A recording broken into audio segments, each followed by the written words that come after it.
Hello and welcome to some more Star Citizen. 2023 is coming to an end, and we have a new roadmap update confirming various features for Alpha 3.22, which should be in our hands by the end of the year. The EPTU test build is open to all backers for the patch currently, but I'm expecting it to be live for this weekend personally. In a roadmap update, Cloud Imperium Games confirmed some bits though.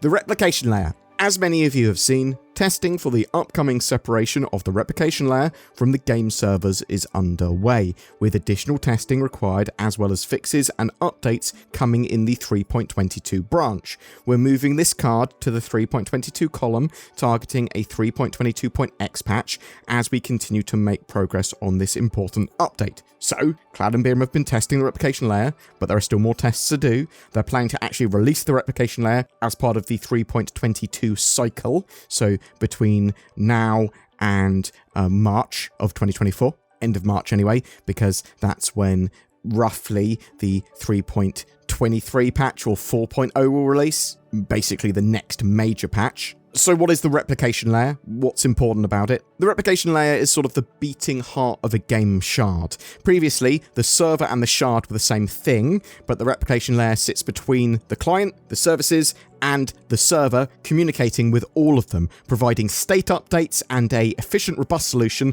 that multiple servers can plug into to allow for server meshing, but also meaning that if the server crashes, it can be recovered. A shard now can be made up of multiple servers. We saw CIGs showing the replication layer and a basic version of static server meshing at CitizenCon. You can expect CIG to be running wider tests with this on the preview build soon. So it's not just going to be, they're going to be testing it in the 3.22.x branch. You're going to be seeing this being tested potentially before the end of the year and in early 2024 most likely as part of a preview build, because they want to get that tech integrated into the live build of 3.22.x in 2024 at some point. It's very possible that static server meshing, allowing for, at this stage anyway, Pyro and Stanton to be running on the same shard, so they're going to be their own servers running on the same shard. That could make it into the live build of when they add the replication layer at the same time, potentially, because it is, from what we've seen, kind of as simple as plugging in more servers into the replication layer. Just because they've got it to a relatively good state, we've actually seen them test that. Not confirming that's going to be the case, but it looks like it's a strong possibility. Various features have now also been confirmed as being in Alpha 3.22. By that I mean they've passed their go, no-go gate. So they're saying structural salvage is in. This implements the ability to transform large chunks of metal salvaged from ships into refinable materials in your salvage ship. This will use the systems aboard the Vulture and the Reclaimer. It is quite basic as an additional feature, and then Cloud Imperium have already said they're going to be improving it over time, and they'll make use of the Maelstrom shipbreaking tech in the future as well. But basically it will fracture ships in fracture mode, and then you then need to disintegrate them, and it sort of sucks them in to your ship. There's no super advanced minigame for this, but it just adds to the overall salvage experience, with you tractor beaming sort of salvage towards you, sort of stripping a hull, maybe looting the ship, taking its cargo, detaching its weapons and components, and then finally doing structural salvage, which will break the ship down and effectively remove the rest of it from the server, cleaning it up. This isn't something I would do separately from the rest of salvage. It's something I do with the rest of salvage to finish off the job. There's been loads of other salvage updates as well with 3.22, giving like buffers for the Vulture and the Reclaimer, so the sort of amount of material they can hold before dispensing them out to cargo boxes. So yeah, loads of updates and polish going on to the salvage mechanics there as well. We also have these new inventory cargo containers which are confirmed. So this allows you to store items and other containers and things in larger cargo containers and access them sort of like inventory, and then you can sell the individual items from them if you want when you go to a shop kiosk or whatever. You can store them in your cargo grid. Going to be really cool for looting other ships and that sort of stuff as well, but just general storage and inventory management, it's essential, and it's awesome that they've added it. We also have the Ayapoa San Tokyai, the medium Xi'an fighter. It's a very cool looking alien-esque ship, and very, very agile. It's got a lot of very powerful weapons on it. 4 size 3 laser repeaters, which are very, very, very shooty. We also have the Origin X1 series, so this is the X1 Velocity and Force hover bikes. Cloud Imperium have removed a load of the shields off a load of the bikes as well, because some of the bikes aren't supposed to have shields. Only a few of them are supposed to have shields, I believe, which is an interesting thing. A lot of people seem to be quite annoyed at that, but we'll sort of see how that goes in the future. So I believe this is all of the 3.22 features now confirmed. So that includes Hair, the new derelict settlements, the Arena Commander, new maps, and multi-crew update for Arena Commander, which is probably my favourite feature of 3.22, to be honest. So the year is wrapping up, though. Cloud Imperium did say we will have a quick update after 3.22 goes live to make sure the release view reflects the release into the new year. So you'll have a little roadmap update there. They're going to be back with roadmap updates after that on the 7th of February, once further planning for the year has been completed. Cloud Imperium very much do sort of the scheduling and wider roadmap plans in January, which is all the more important this time around because of the move off of a load of teams from Squadron 42, which is feature complete, onto the Persistent Universe now, and them bringing a load of Squadron 42 features into the game over the next year. So there's going to be a lot more planning involved here, and hopefully we have a fantastic development of Star Citizen in 2024 with a load of new features and a much faster moving development. Other stuff that's happening between now and then, the year's wrapping up. As I said, we're in the middle of Luminalia, which is Star Citizen sort of Christmas.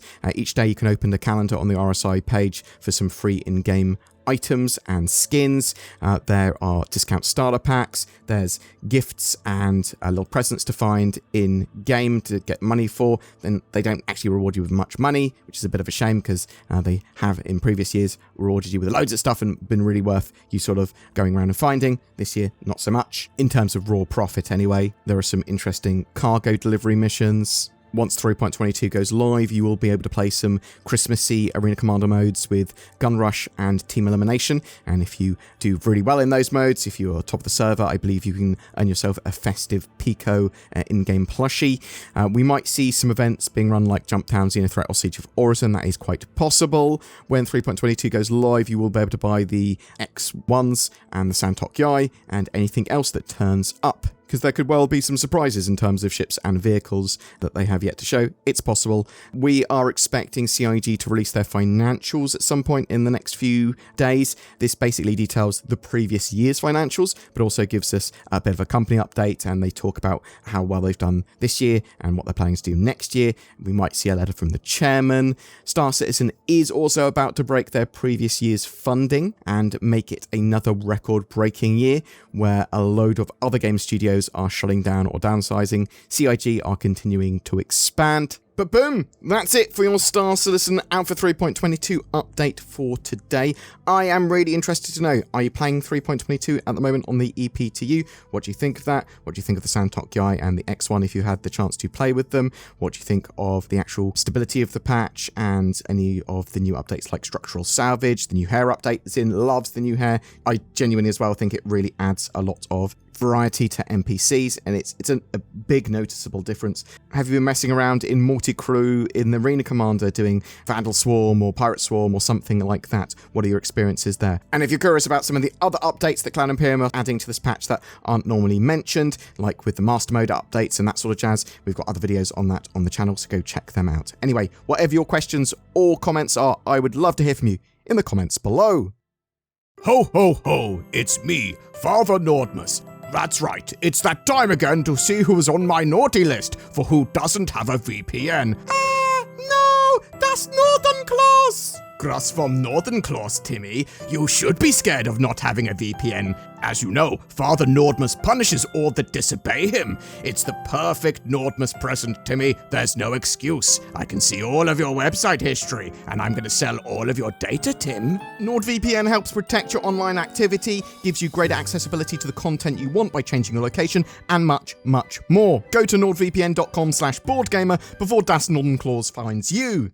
Every month we have a Star Citizenship giveaway. For December, we are giving away a Drake Corsair. It's the winner of the 2953 Ship Showdown and one of the stars of the Intergalactic Aerospace Expo. This fantastic multi-role, multi-crew, long-range mission runner can do a bit of everything in-game, and it has a penchant for exploration. Just comment on any of my videos during December to be in for a chance of winning that. There are further details in the description below. A big thank you to everyone that goes the extra mile in supporting the channel via Patreon or the join button under my videos and becoming a channel member. It will net you some exclusive content from Zin and I, but also it really does help us to be able to create daily Star Citizen content, as does sharing these videos and commenting. Thank you so much for watching, and I hope to see you in the verse.